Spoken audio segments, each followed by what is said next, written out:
dengan segala kerendahan hati dan kelemahan diri, saya duduk di depan jenengan semua untuk mungkin sedikit bertadabbur, berbagi ilmu, dan mungkin bisa menjadi bagian dari profesi saya. Jadi nanti Pak Sis maksud kalau malam ini direncanakan ada kajian, ada ceramah.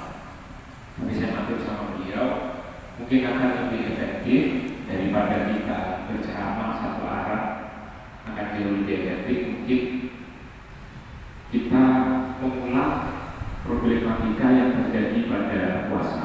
Artinya kita membahas fikih puasa, sehingga mungkin dalam pelaksanaan harian Bapak Ibu, saya dan hadirin semua, hadirat semua yang di sini, kalau mungkin semisal dalam keseharian puasa kita ada kendala atau ada hal yang mungkin menjadi pertanyaan tentang bagaimana yang seharusnya dihukumi dalam Islam, monggo saya beri untuk bertanya. Karena Bapak Ibu, puasa itu memang banyak sekali. Kalau dari hukum dasarnya memang terlihat sederhana, tapi begitu kita masuk ke dalam puasa itu sendiri, pasti ada saja problematika yang kemudian mungkin menjadi kita ragu apakah hukumnya menjadi seperti apa. Tadi misalnya ini satu hal yang sebelum tadi ngobrol di sini, misalnya ada teman bertanya, tadi ada yang bertanya begini, ini sekedar pertanyaan awal saja. Jadi ada yang bertanya misalnya Mas Aan, tadi bertanya gimana Mas tadi? Oh ini, bisa.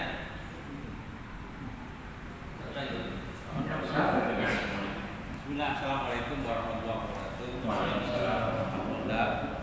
Enten Kiai. Jadi istri saya itu kan waktu Ramadan menyusui atau hamil. Oh iya. Kemudian sampailah lahir tidak bisa tidak bisa menerima puasa. Sampai puasa berikutnya itu belum sempat nyaur, mengganti puasa Ramadan lagi. Nah itu bagaimana kira-kira hukumnya dan apa harus puasa mengganti apa ada pengganti yang lain? Kira-kira itu. Iya. Atau dulu. Jadi Bapak Ibu terkait puasa, ada orang yang diwajibkan berpuasa, ada orang yang ada orang yang diharamkan berpuasa, ada orang yang boleh puasa dan menjadi gugur kewajibannya, tapi juga boleh tidak puasa. Siapa yang wajib? Tentunya orang yang termasuk pada kategori wajib puasa, orang yang sehat, orang yang berada di rumah, tidak sedang bepergian malam dan tidak mempunyai uzur. Siapa yang haram berpuasa? Orang yang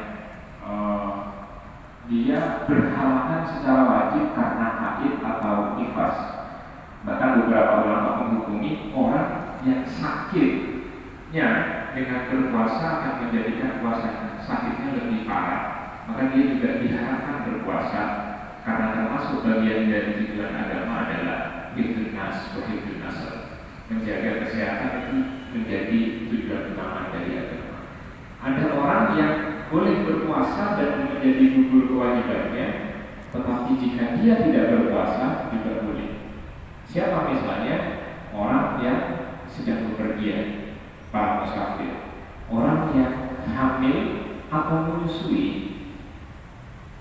Yang hamilnya itu dibagi lagi menjadi dua. Ada yang hamil menyusuinya itu menjadi tidak berpuasanya karena dia takut menjadikan bahaya untuk dirinya. Dengan contoh kalimat misalnya, saya kalau berpuasa nanti diri saya tambah lemas, saya bisa semaput. Itu takut pada dirinya. Itu hanya kewajibannya kodok saja. Atau takut karena kesehatan anaknya, atau takut karena kesehatan dirinya dan anaknya, maka dia wajib kodok dan juga membayar fidyah setara 1 mud atau dalam hitungan sekarang 750 gram. Bagaimana kemudian kita fokus pada pertanyaan yang disampaikan tadi? Bagaimana kemudian ketika ada orang hamil atau menyusui dan dia kemudian tidak bisa membayarkan puasanya pada masa hari setelah bulan puasa tersebut sampai masuk ke tahun berikutnya, kira-kira begitu. Kalau pada hukum dasarnya puasa yang tertunda sampai masuk ke tahun berikutnya tanpa adanya uzur, maka statusnya puasanya tetap wajib qadha, tetapi dikenakan denda sebanyak 1 fidyah, 1 mud. Tapi kalau ada uzur, tidak bisa membayar karena uzur, dalam contoh kasus ini hamil, kemudian dia melahirkan di bulan Syawal atau bulan Suro atau bulan Haji, dan kemudian langsung menyusui, sehingga kemudian menjadikan dia tidak bisa berpuasa karena takut pada dirinya menyusui sehingga kemudian menjadi lemas atau anaknya menjadi kekurangan nutrisi, maka itu termasuk uzur yang menjadikan dia tidak dikenakan denda, tetapi wajib qadha tetap berlaku. Sehingga kesimpulan akhirnya masalah puasa yang wajib diganti itu mempunyai hukum wajib tetap diganti. Jika tidak ada uzur dan sampai pada Ramadan berikutnya dikenakan denda per hari 1 mud, tapi jika uzurnya masih bahkan sampai 2 tahun atau 3 tahun, dia tidak dikenakan denda, hanya dikenakan wajib qadha puasanya saja. Nah, mungkin itu jawaban yang bisa saya sampaikan. Atau masih ada yang? Karena kemarin itu tidak puasa, tapi cukup diganti dengan fidyah, tidak cukup fidyah. Ya. Jadi hukum fikih itu luas sekali, Mas. Dan istilah ummati Ramadan kata Nabi, ada juga yang menghukumi boleh diganti dengan fidyah, karena itu termasuk uzur yang disyariatkan. Tetapi di kami, saya berlandaskan pada sebuah hadis, man mata wa alaihi siyam soma alaihi wali. Jadi kewajiban puasa itu termasuk bagian dari hutang yang wajib diganti ketika dia mempunyai kemampuan untuk mengganti. Kapan dikenakan fidyah? Bisa diganti fidyah ketika dia mempunyai uzur yang tetap, sakitnya tetap, stroke, yang dengan stroke-nya dia tidak bisa berpuasa secara terus-menerus, tua, yang karena tuanya kemudian bukan tua yang seperti kasus, tua yang sudah tua renta, dengan berpuasa dia akan memburuk kondisinya, maka itu berhalangan tetap dan bisa diganti dengan fidyah.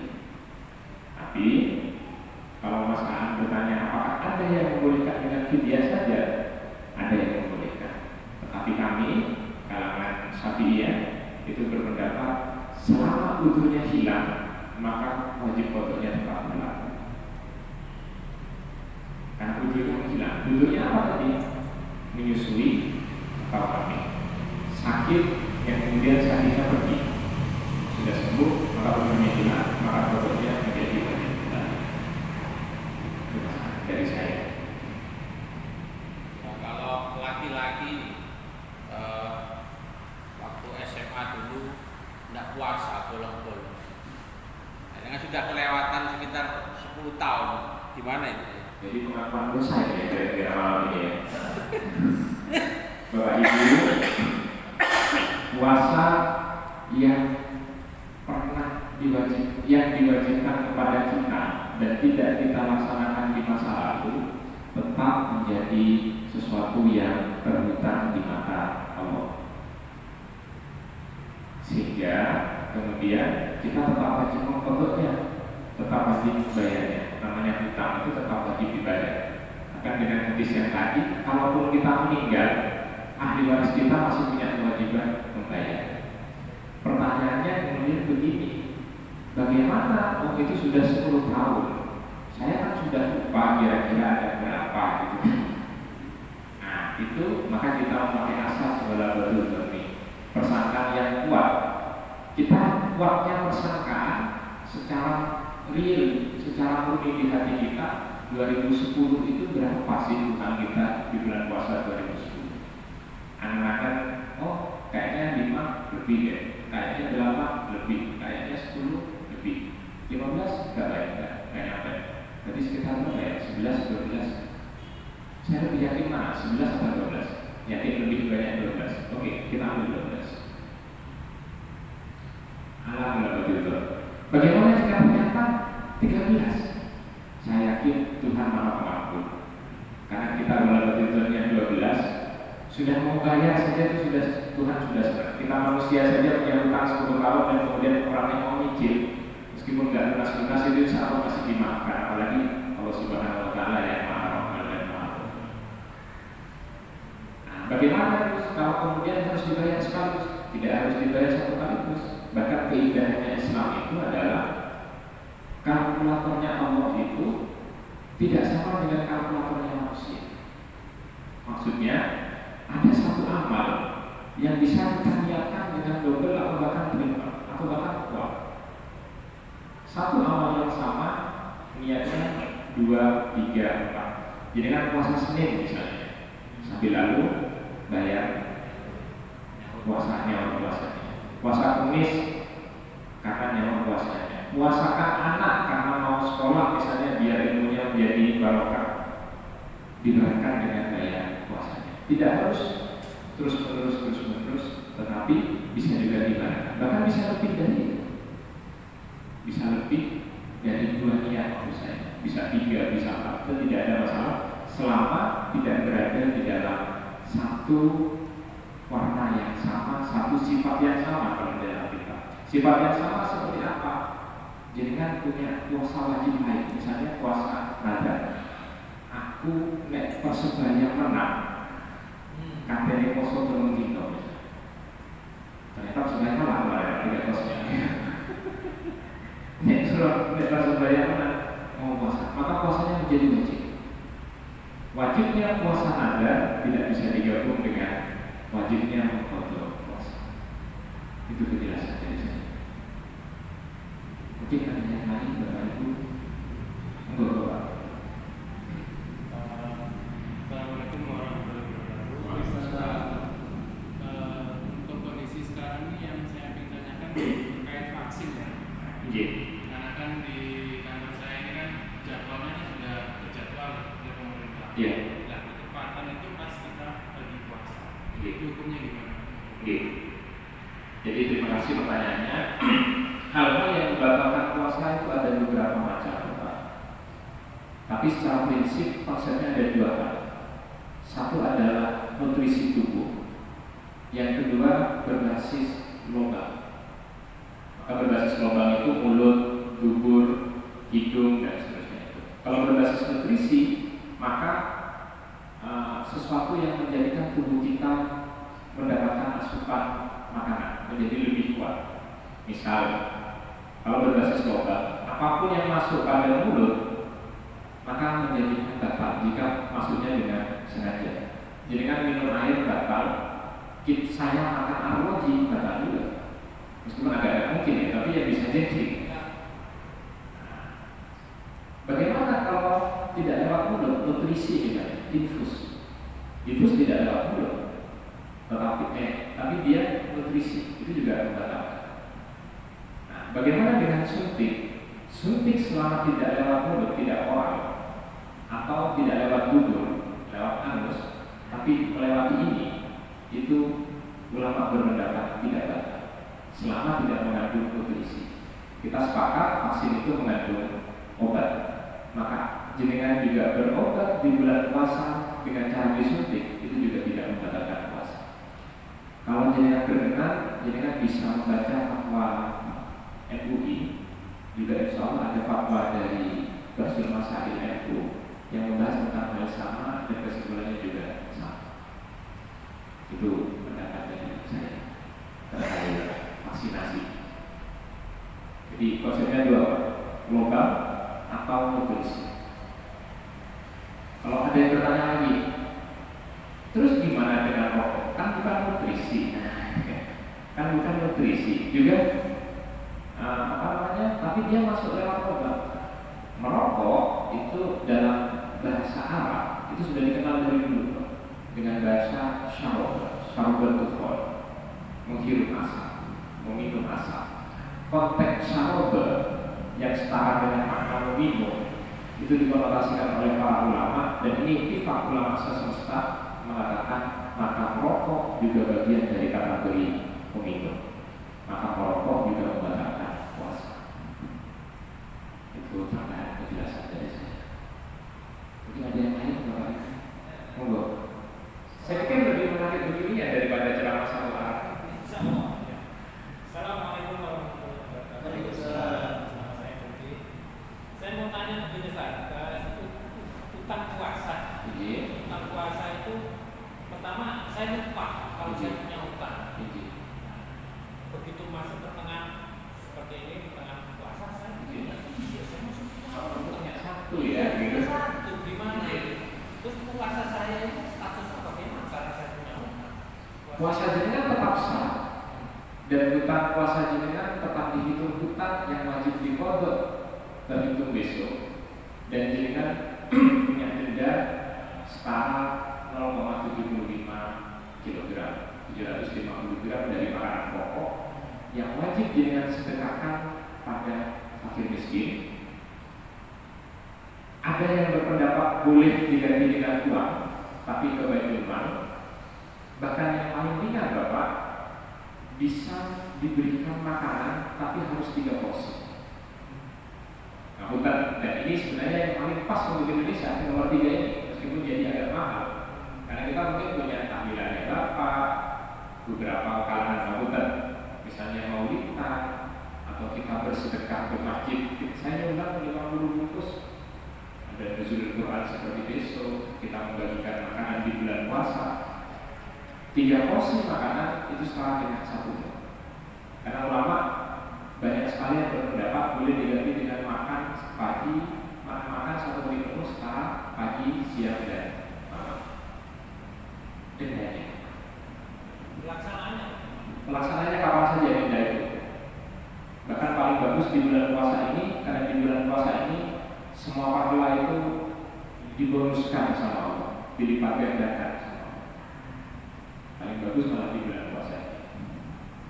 Terus bagaimana kalau saya sudah melakukan ibadah Ramadan ini dan puasa, saya juga ingin niatnya memuasakan almarhum ibu saya, bisa nggak? Sunnah ditemani wajib boleh Bapak, tapi wajib ditemani sunnah tidak bisa.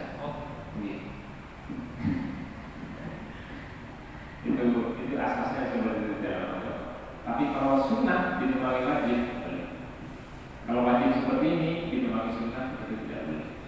Tetapi tidak ada salahnya kita meniatkan seperti itu, karena pada akhirnya akan pelapor Tuhan yang berbicara.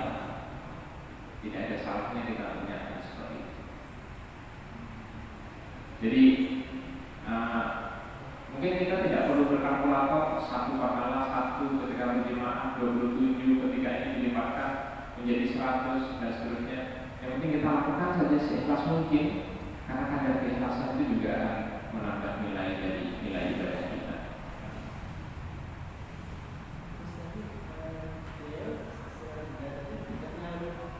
Nyaur Bapak setelah puasa. Nah, pertanyaan menariknya begini, saya tambahkan di pertanyaannya. Bagaimana ketika ada orang punya hutang puasa dan dia meninggal? Ini mohon maaf, kita kan mungkin punya orang tua yang mungkin kita tidak tahu apakah bapak kita ini punya hutang atau tidak. Kita mungkin punya orang yang kita kasihi, paman yang merawat kita, atau mungkin ibu, atau mungkin saudara, istri, dan seterusnya. Dan kita mungkin mereka sayang sekali sama kita, punya jasa besar sama kita, tapi mohon maaf karena Tuhan memberinya kurang pemahaman atau hidayah dalam agama sehingga mungkin puasanya menjadi bolong-bolong dan tidak terbayarkan. Maka membayar puasa untuk orang yang sudah meninggal itu ada 3 varian. Yang pertama adalah kalau orang yang meninggal ini hutang puasanya disebabkan puasa yang boleh tidak berpuasa karena sakit yang menahun atau karena tua renta yang membuat kalau dia berpuasa berbahaya, maka puasanya diganti dengan fidyah. Jadi saya punya bapak misal sakit stroke 5 tahun, tidak bisa berpuasa. Kalau dia berpuasa, tidak minum air di siang hari, mungkin kondisinya akan memburuk. Dan itu terjadi selama 5 tahun, 30 hari kali 5 tahun, 150 hari. Maka hukumnya adalah dia langsung, ahli warisnya langsung membayar fidyah dengan hitungan 750 gram dikali 120, kira-kira di angka 112,5 kilogram. Dan itu selesai dengan tahlilan dan penguburan, sebenarnya sudah cukup dengan itu. Yang kedua, jadi sakitnya tetap, udurnya adalah udur tetap, itu langsung fidyah. Bagaimana ketika udurnya bukan udur tetap? Misalnya saya, alhamdulillah, saya kecelakaan di bulan puasa dan saya harus masuk rumah sakit, dan kemudian saya harus membatalkan puasa selama 20 hari, misalnya tidak berpuasa. Alhamdulillah, misalnya saya meninggal, maka anak istri saya pada kasus hutang puasa yang karena udzur tidak tetap, maka anak istri saya mempunyai kewajiban menggantikan puasa saya. Tidak mempunyai kewajiban apa-apa, karena sholat dan puasa yang menjadi sebab kematian itu tidak wajib dibayarkan. Kecelakaan, punya hutang puasa 20, meninggal, saya tidak wajib dibayarkan puasa saya oleh anak istri saya. Beda kasus dengan saya tidak berpuasa, kemudian saya kecelakaan, kemudian saya sembuh, statusnya saya wajib puasa, tapi kemudian saya malas puasa sehingga saya punya hutang 20 hari. 4 bulan kemudian saya meninggal karena sebab lain, maka itu masuk klausa yang ketiga. Orang yang punya hutang puasa, udurnya menghilang, terus kemudian dia tidak segera melaksanakan puasa qadanya sampai meninggal, itu yang wajib diganti oleh ahli warisnya. Jadi secara ringkas ada 3, ada yang bayar fidyah saja bagi yang udurnya tetap, itu mungkin paling gampang orang tua yang tetap, orang yang sakitnya menaun. Ada yang kedua, tidak bayar apa-apa ketika kematiannya karena sakit yang punya kemungkinan sembuh, tapi kemudian ternyata dia meninggal. Atau yang ketiga, wajib diganti dengan puasa, jadi ada fidyah, ada tidak bayar apa-apa, ada wajib diganti puasa oleh ahli warisnya ketika waktunya qada dia akan tidak bayar. Terlalu jelimet, Ini Ustaz, misalkan ya, kita ini musafir, dapat rukhsah ya. Kemudian kita ini yang jadi tolak ukurnya untuk tetap bayar itu karena mampu atau bagaimana, sehingga kita tidak terlalu untuk bayar fidyah ini. Kemampuan karena kita mampu berpuasa nanti di lain hari, sehingga kita tidak berat bayar fidyah. Apa betul? Jadi hutang puasa selama jenengan masih sanggup bayar dengan puasa, dia tetap punya kewajiban untuk. Kecuali kemudian menjadi udzur, itu seperti yang lain. Jangan musafir sekarang, rambutan alhamdulillah tanggal 28 Ramadan, rambutan alhamdulillah. Jangan meninggal alhamdulillah, saya tidak mendoakan jelek, tapi kan takdir Tuhan tidak ada yang tahu. Jangan belum punya kesempatan membayar kan, karena masih 28 Ramadan, baru itu diganti dengan somaan 2 diganti oleh ahli warisnya. Tapi selama jenengan masih punya anggaran untuk membayar, jenengan harus membayar. Maka fidyah itu adalah solusi terakhir ketika kita tidak mampu. Itu dalam sapi menjadi seperti itu, ada urut-urutannya. Tapi selama kita masih mampu, kita wajib membayarnya dengan puasa. Jadi ada ukurannya, tidak kemampuan kita itu ada ya.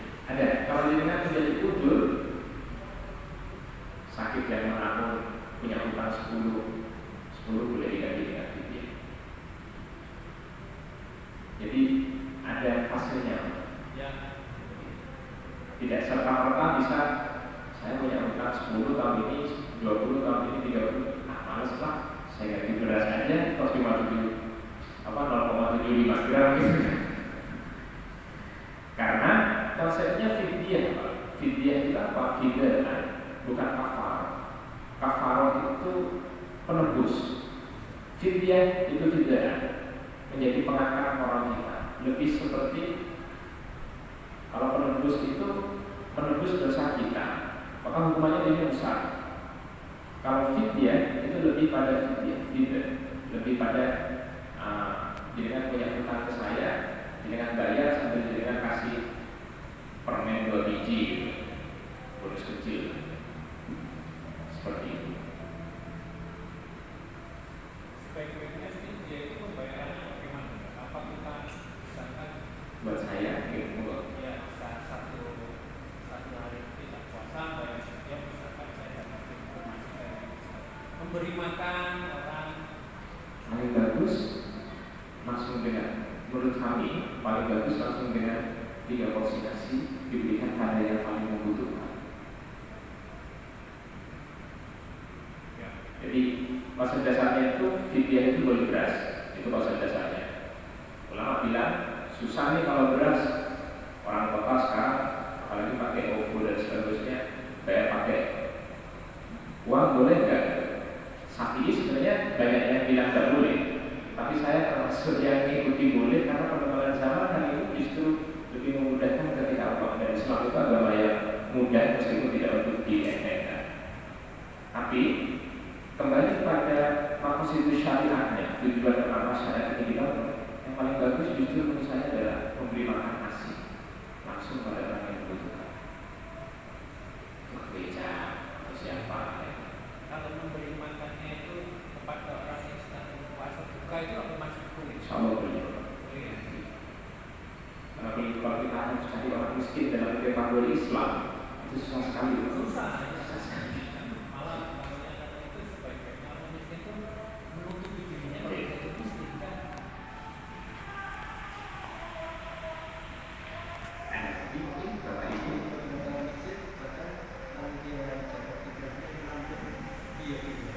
oke, bagus sekali.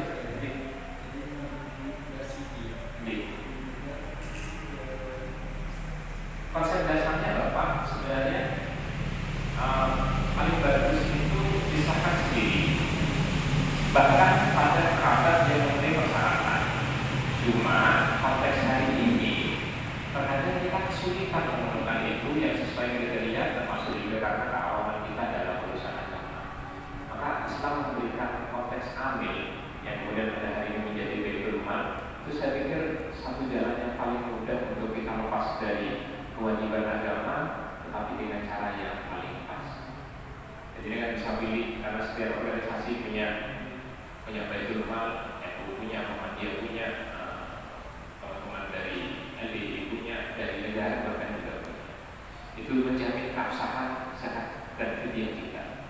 Daripada kita paksa nasi sendiri, ternyata tidak sesuai kriteria dan malah menjadi tertolak nanti amat. Pendapat saya seperti itu. Dan kalau dikasih sendiri itu Pak, karena setan itu datang dengan caranya, ada ego. Ada ego dalam hati itu. Aku bisa kayak ini. Lagi Bapak panjang sekali. Alhamdulillah. Kalkulatornya beda kok sama kita. Amin. Kalau berkenan seperti ini, bahkan kalau misalnya ada pertanyaan yang ditulis, Bapak saya satu berapa, mungkin setengah bulan lagi. Saya terima kasih banyak waktunya berkenan mendengarkan ocehan